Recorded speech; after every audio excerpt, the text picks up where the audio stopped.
Bismillahirrahmanirrahim. Assalamualaikum warahmatullahi wabarakatuh. Innal hamdalillah nahmaduhu wa nasta'inuhu wa nastaghfiruh wa na'udzu billahi min shururi anfusina wa min sayyiati a'malina. May yahdihillahu fala mudilla lahu wa may yudlil fala hadiya lahu. Asyhadu an la ilaha illallah wahdahu la syarika lah wa asyhadu anna Muhammadan abduhu wa rasuluh arsalahu Allahu bil haqqi basira wa nasira wa da'iyan ila Allah bi iznihi wa sirajan munira. Wassalatu wassalamu ala asrafil anbiya'i wal mursalin sayyidil mursalin Muhammad bin Abdillah la nabiyya ba'da wa ala alihi wa sahbihi ajma'in. Rabbi shrah li sadri wa yassir li amri wahlul 'uqdatam min lisani yafqahu qawli.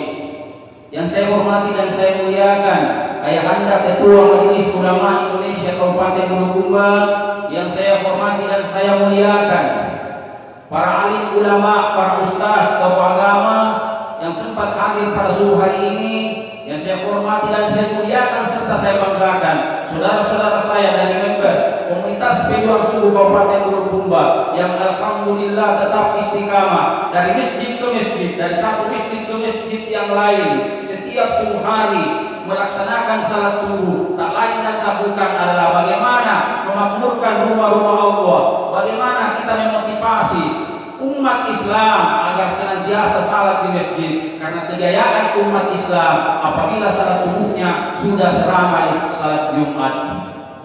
Seluruh yang hadir yang insya Allah sama-sama dimuliakan dan dirahmati oleh Allah Subhanahu wa Ta'ala.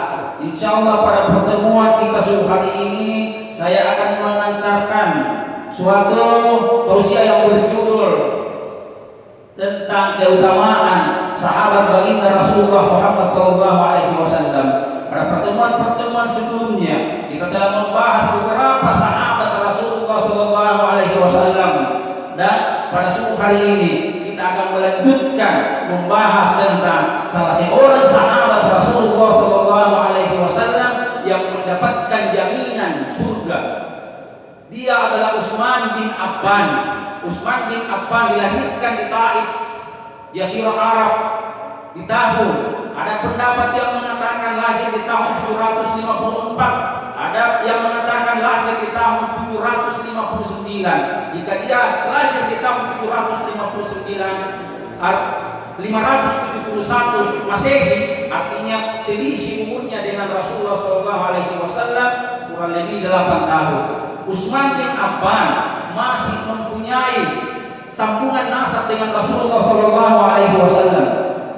Utsman bin Affan bin Abi Al-As bin Umayyah bin Abdi Samsin bin Abdul Manaf. Jadi ketemunya di Abdul Manaf. Utsman bin Affan adalah khalifah ketiga setelah Abu Bakar As-Siddiq dan Umar bin Khattab. Utsman bin Affan adalah salah seorang sahabat Rasulullah SAW yang mendapatkan jaminan masuk surga, sebagaimana hadis Rasulullah SAW yang diriwayatkan oleh Imam Ahmad dan At-Tirmizi dari Abdurrahman bin Auf radhiyallahu anhu. Rasulullah SAW bersabda, Abu Bakar As-Siddiq masuk surga, Umar bin Khattab masuk surga, Utsman bin Affan masuk surga, Ali bin Abi Thalib masuk surga, Talha bin Ubaidillah masuk surga, As-Subai bin Al-Lahwa masuk surga, Abdurrahman bin Auf masuk surga, Sa'ad bin Abi Waqqas masuk surga, Sa'id bin Sa'id masuk surga, yang terakhir adalah Abu Ubaidah bin Al-Jarrah masuk surga. Bahkan Utsman bin Affan, kata Rasulullah SAW, dia adalah umatku yang paling jujur dan pemalu. Umatku yang paling jujur dan pemalu. Bahkan dalam satu hadis Rasulullah SAW yang diriwayatkan oleh Imam Tirmizi, Rasulullah SAW bersabda bahwa umatku yang paling penyayang adalah Abu Bakar As-Siddiq. Umatku yang paling kokoh dalam menjalankan ibadah kepada Allah adalah Umar bin Khattab. Umatku yang paling jujur dan pemalu adalah Utsman bin Affan. Umatku yang paling mengetahui halal dan haram adalah Mu'adz bin Jabal. ilmu faraid adalah Sa'id bin Sabit. Ilmu faraid itu adalah masalah pembagian harta warisan. Umatku yang paling bagus bacaan Al-Qur'annya kata Rasulullah adalah Ubay bin Ka'ab, dan setiap umat ada orang kepercayaannya, dan orang kepercayaan itu adalah Abu Ubaidah bin Al-Jarrah. Di sini Rasulullah SAW menjelaskan bahwa Utsman bin Affan itu adalah sahabat yang paling jujur dan pemalu, sampai malaikat pun malu terhadap Utsman bin Affan. Dalam suatu riwayat dijelaskan, suatu ketika Rasulullah SAW sementara duduk di rumahnya bersama dengan Ummul Mukminin Aisyah, tiba-tiba datang bertamu Abu Bakar As-Siddiq. Pada saat Abu Bakar As-Siddiq datang bertamu di rumah Rasulullah SAW, Rasulullah SAW tetap pada tempat duduknya sampai dia kembali. Kemudian Rasulullah tatkala Abu Bakar kembali datang bertamu Umar bin Khattab, Rasulullah SAW pun tetap pada posisinya sampai kembali Umar bin Khattab.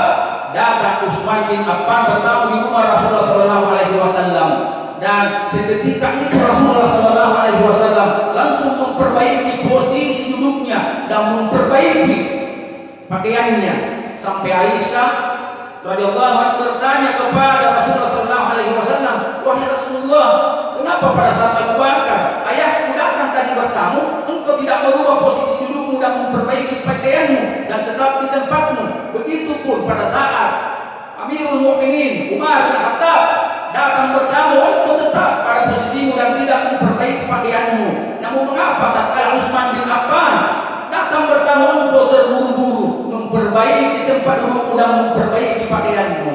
Maka apa kata Rasulullah SAW? Wahai istriku Aisyah, aku malu. Kalau malaikat saja malu kepada Utsman bin Affan, bagaimana dengan aku ini? Malaikat saja malu kepada Utsman bin Affan. Seluruh yang hadir yang insyaallah sama-sama dimuliakan dan dirahmati oleh Allah Subhanahu wa taala. Bahkan Utsman bin Affan adalah seorang sahabat yang jauh hari sebelum meninggal sudah diberitakan oleh Rasulullah SAW bahwa Utsman bin Affan akan meninggal dalam keadaan sakit.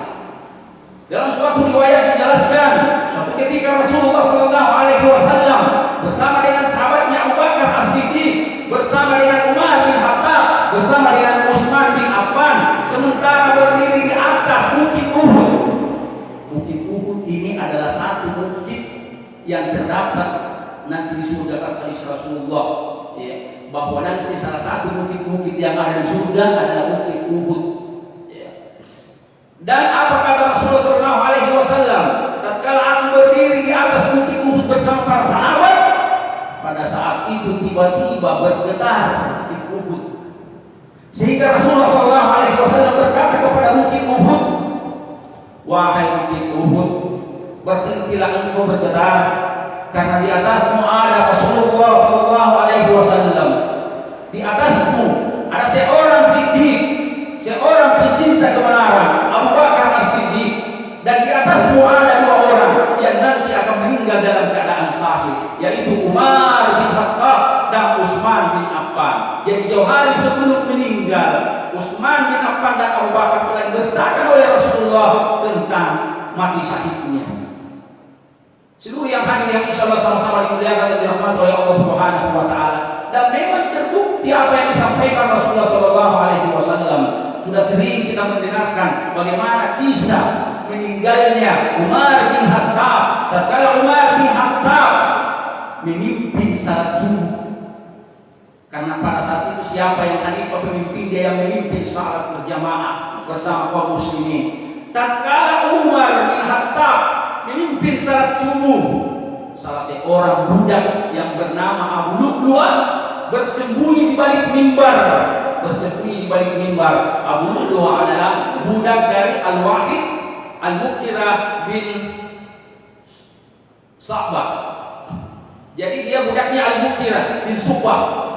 Tiba-tiba pada saat Umar bin Khattab sementara khusyuk memimpin salat subuh berjamaah, tiba dia keluar dari mimbar, kemudian menusuk perut Umar bin Khattab, sehingga pada saat itu Umar bin Khattab jatuh tersungkur. Maju Abdurrahman bin Auf memimpin salat subuh pada saat itu. Di dalam riwayat dijelaskan 13 orang yang terluka pada saat itu, yang terluka oleh pisaunya ini Abu Lu'lu'ah, dan 7 orang yang meninggal.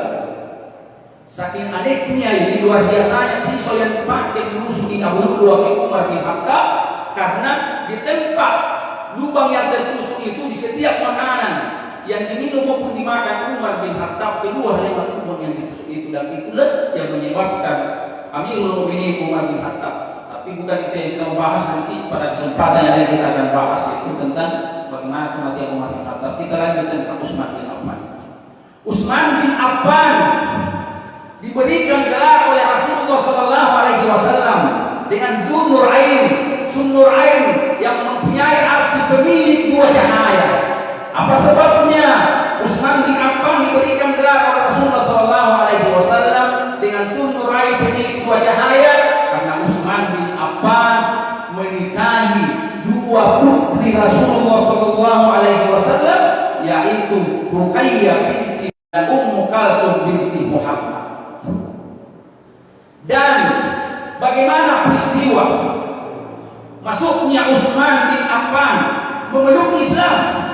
Maka dijelaskan dalam riwayat bahwa tatkala cahaya Islam saat itu, maka Utsman bin Affan adalah orang yang termasuk pendahulu menyerap cahaya itu, sehingga disebutlah dia as-sabiqun al-awwalun, orang pendahulu, orang-orang yang pertama memeluk Islam. Bahkan seringkali kita dengar, bahkan kita baca tentang sejarah masuknya Utsman bin Affan. Diriwayatkan bahwa pada zaman jahiliyah, masih masa jahiliyah, Utsman bin Affan mendengar bahwa Muhammad bin Abdullah menikahkan anaknya yang bernama Ruqayyah kepada laki-laki yang bernama Utbah bin Lahab, Utbah bin Abu Lahab, anaknya Abu Lahab. Dia menikahkan anaknya Rasulullah yang bernama Ruqayyah bersama dengan anaknya Abu Lahab. Otomatis sepupunya Rasulullah SAW yang bernama Utbah.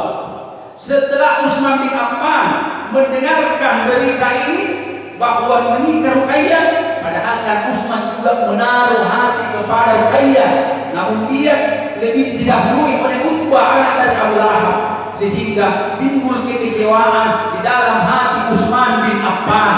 Bagaimana tidak, Ruqayyah pada saat itu adalah seorang perempuan yang cantik, yang bagus budi pekertinya, dan berasal dari keturunan yang baik-baik, anak atau putri baginda Rasulullah Muhammad SAW.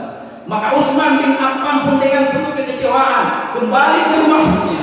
Namun tatkala tiba di rumahnya sedang berada bibinya yang bernama Su'dah binti Quraisy.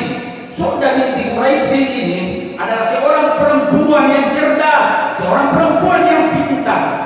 Namun usianya yang sudah tua berkata kepada Utsman bin Affan, wahai Utsman bin Affan, karena dia bisa membaca kekecewaan Utsman bin Affan pada saat itu. Wahai Utsman bin Affan, saya sampaikan kepadamu bahwa akan muncul di negeri ini seorang nabi yang akan menghancurkan patung-patung berhala dan mengajak kita beribadah kepada Tuhan yang Esa. Kemudian Utsman bin Affan pun penasaran dengan apa yang disampaikan oleh bibinya. Dan apa kata bibinya? Jika engkau hendak mendapatkan apa yang engkau inginkan, maka ikutlah dengan agama tersebut. Maka Utsman bin Affan pun setelah disampaikan oleh bibinya Su'dah binti Quraisy, maka dia pergi ke rumah Abu Bakar As-Siddiq. Dia datang menemui Abu Bakar, wahai Abu Bakar, aku telah diceritakan oleh bibiku. Disampaikanlah apa yang diceritakan oleh bibinya. Kemudian apa kata Abu Bakar? Betullah apa yang disampaikan oleh bibimu. Sekarang telah ada nabi yang bernama Muhammad bin Abdullah. Kemudian apa kata Utsman? Apakah orang yang terpercaya dan jujur itu? Sehingga kata Abu Bakar, ya, dialah Muhammad bin Abdullah yang engkau maksud.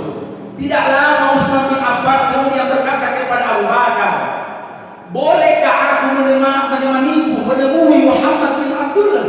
Maka Abu Bakar pun berangkat bersama Utsman bin Affan menemui baginda Rasulullah sallallahu alaihi wasallam. Tatkala Utsman tiba menemui Rasulullah sallallahu alaihi wasallam dan mendengarkan tentang sabda-sabda Rasulullah sallallahu alaihi wasallam, pada saat itu pun Utsman bin Affan langsung mengucapkan 2 kalimat syahadat di depan baginda Rasulullah Muhammad sallallahu alaihi wasallam. Seluruh yang hadir yang insyaallah sama-sama dimuliakan dan dirahmati oleh Allah Subhanahu wa taala. Seiring dengan munculnya agama baru yang dibawa oleh Rasulullah sallallahu alaihi wasallam pada saat itu, tentunya orang-orang Quraisy semakin benci, semakin jengkel dengan Rasulullah sallallahu alaihi wasallam. Dan siapa pada saat itu orang yang paling jengkel, yang paling benci kepada Rasulullah sallallahu alaihi wasallam? Tak lain dan tak bukan adalah paman Rasulullah sallallahu alaihi wasallam yang bernama Abu Lahab. Abu Lahab berusaha bagaimana mencelakai Rasulullah sallallahu alaihi wasallam. Bagaimana cara sehingga Rasulullah sallallahu alaihi wasallam tidak menyebarkan agama yang dibawa oleh Rasulullah, tidak menyebarkan risalah yang dibawa oleh Rasulullah sallallahu alaihi wasallam. Sampai karena kejengkelan, kebencian Abu Lahab, dan bagaimana Abu Lahab senantiasa ingin mencelakai Rasulullah sallallahu alaihi wasallam, maka turunlah ayat surah ke-111, yaitu surah Al-Lahab. Bismillahirrahmanirrahim. Tabbat yada abil habil, sampai akhir ayat yang menjelaskan kebinasaan Abu Lahab, masuknya Abu Lahab ke neraka bersama istrinya. Siapa istri Abu Lahab? Ummu Jamil. Dijelaskan bahwa Abu Lahab nanti masuk ke dalam api yang berkobar. Api yang berkobar adalah neraka bersama dengan Ummu Jamil si pembawa kayu bakar.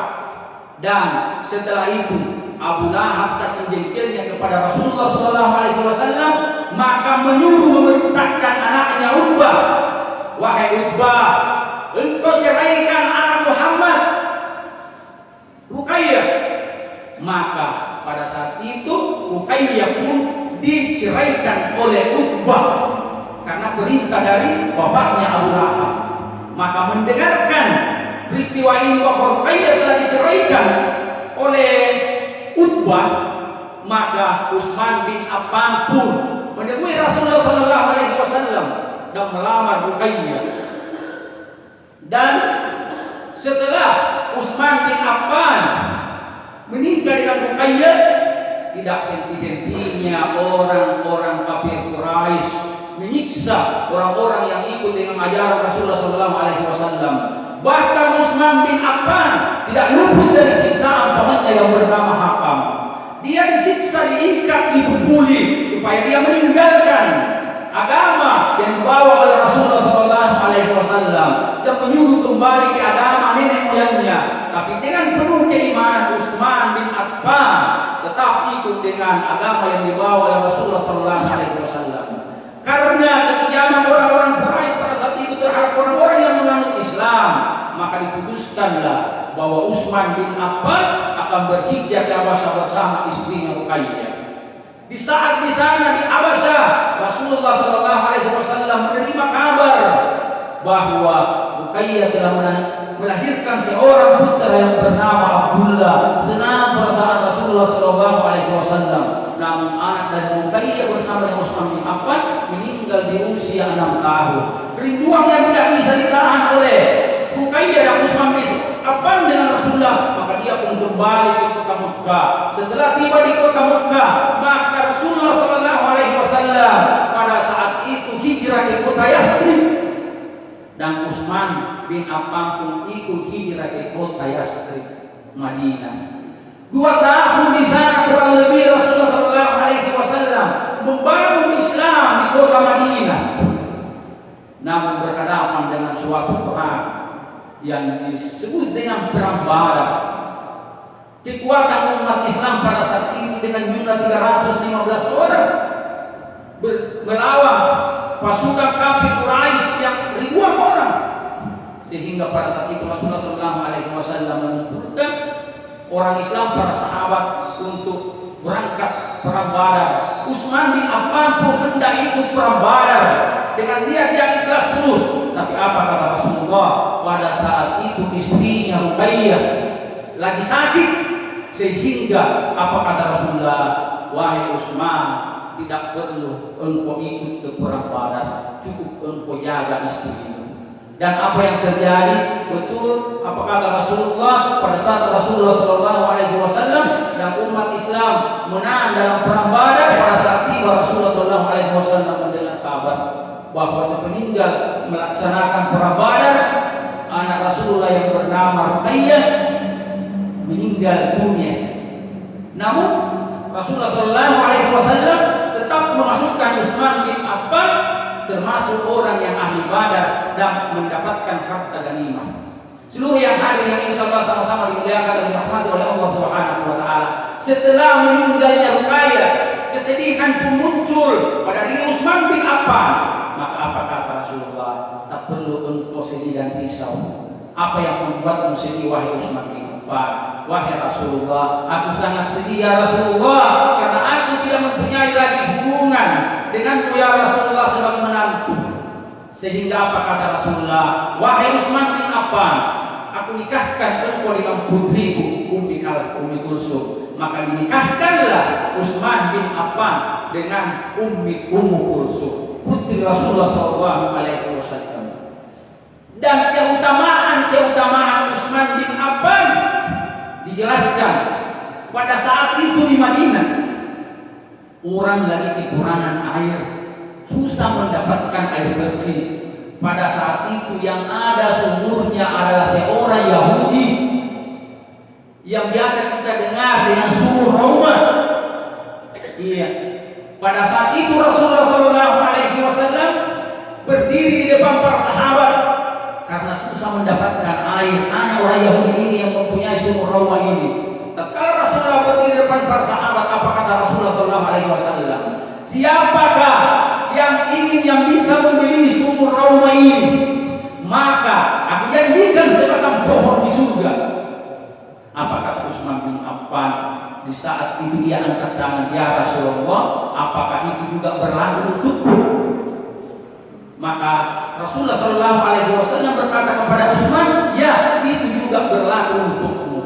Maka Utsman bin Affan pun menemui pemilik sumur Rauma ini, orang Yahudi ini dari suku Ghifar, yang hendak membeli sumur Rauma ini.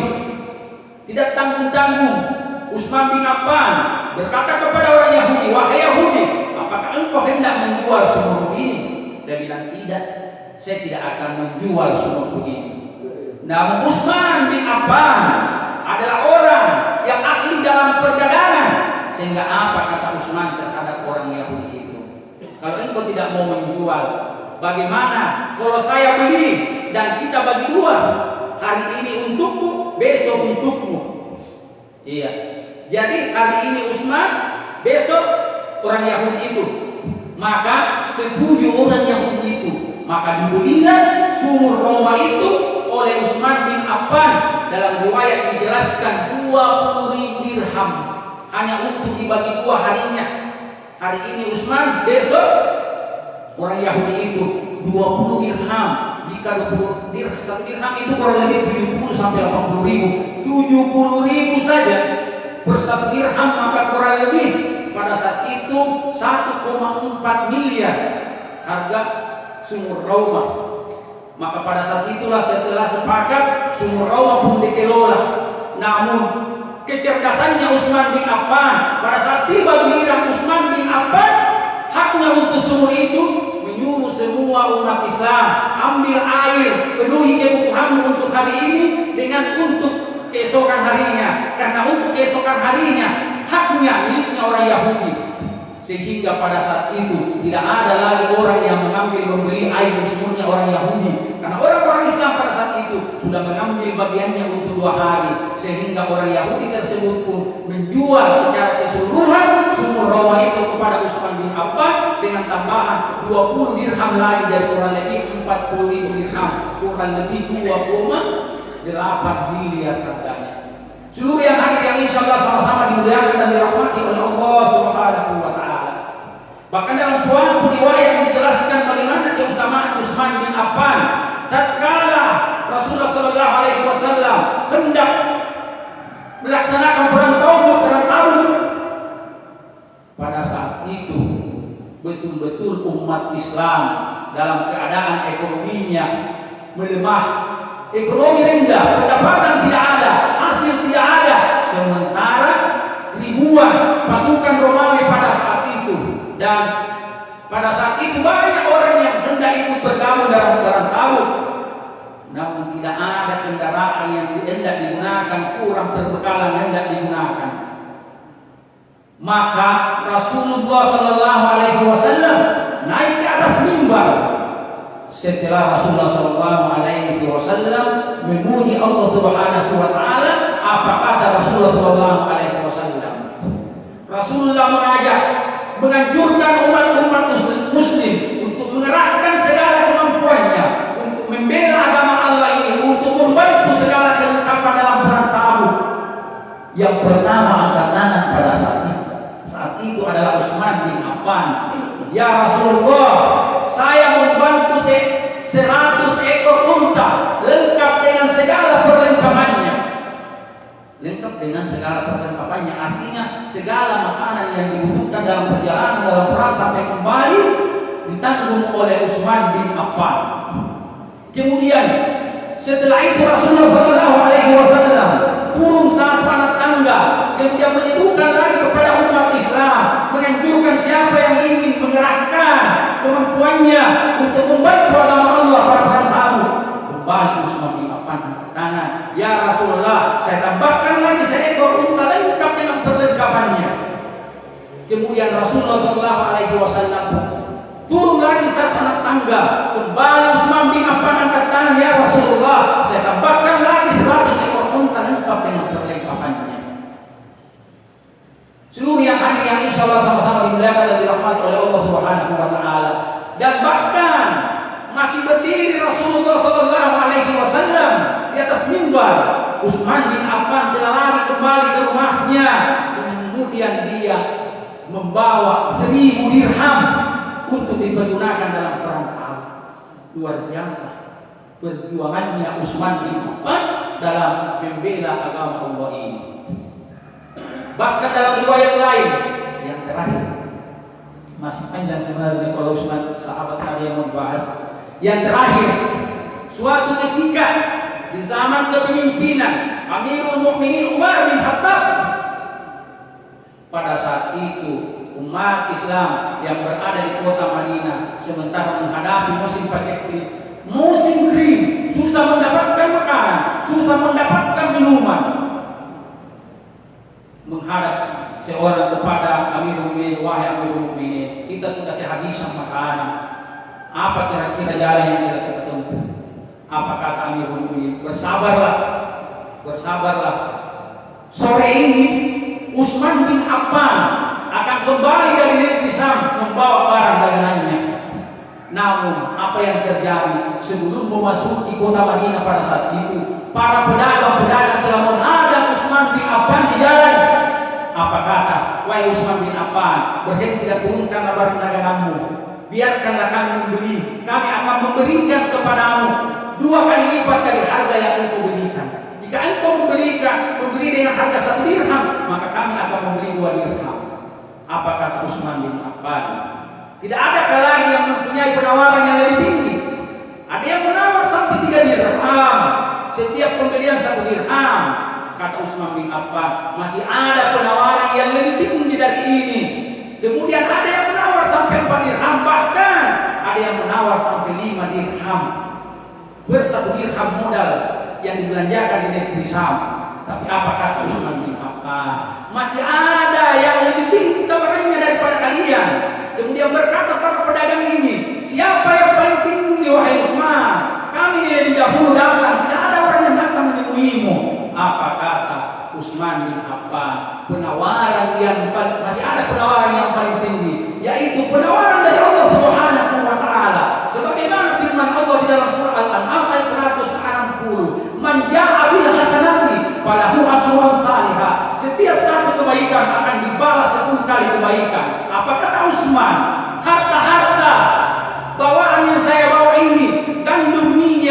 buah-buah anggur dan sebagainya akan saya serahkan secara cuma-cuma kepada umat Islam yang ada di kota Madinah.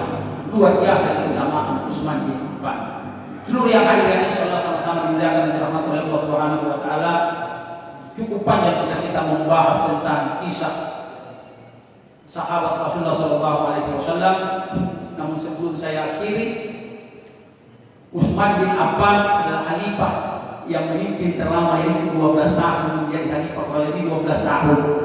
Iya, di tahun 644 Masehi sampai di 655 Masehi, kurang lebih 12 tahun menjadi khalifah. Iya, khalifah yang terlama adalah Utsman bin Affan, dan pada akhirnya juga dia mati syahid pada saat dikepung rumahnya oleh orang-orang suku Khuwailid. Iya, pada saat itu berkembang, digoreng terus berita-berita hoax tentang kepemimpinan Utsman bin Affan. Salah satunya kenapa Utsman bin Affan mengganti para gubernur dengan orang-orang yang masih muda, orang-orang junior, seniornya semua yang dia diganti, digoreng terus sampai dikepung 40 hari rumahnya Utsman bin Affan, sampai orang-orang Islam pada saat itu hendak membela Utsman bin Affan. Tapi apa kata Utsman bin Affan? Tidak perlu, dia tidak menginginkan banyak umat Islam yang meninggal pada saat itu. Sehingga pada sore harinya di tanggal 18 Zulhijjah, Utsman bin Affan diserang masuk ke dalam rumahnya. Pada saat itu Utsman bin Affan sementara puasa dan di tangannya sementara membaca ayat suci Al-Quran, dan dibunuh oleh orang-orang yang mengepung rumahnya. Maka disitulah akhir hayat Utsman bin Affan. Saya rasa cukup sekian dan demikian. Lebih dan kurangnya mohon dimaafkan. Wallahu muwaffiq ila aqwamit thariq. Assalamualaikum warahmatullahi wabarakatuh.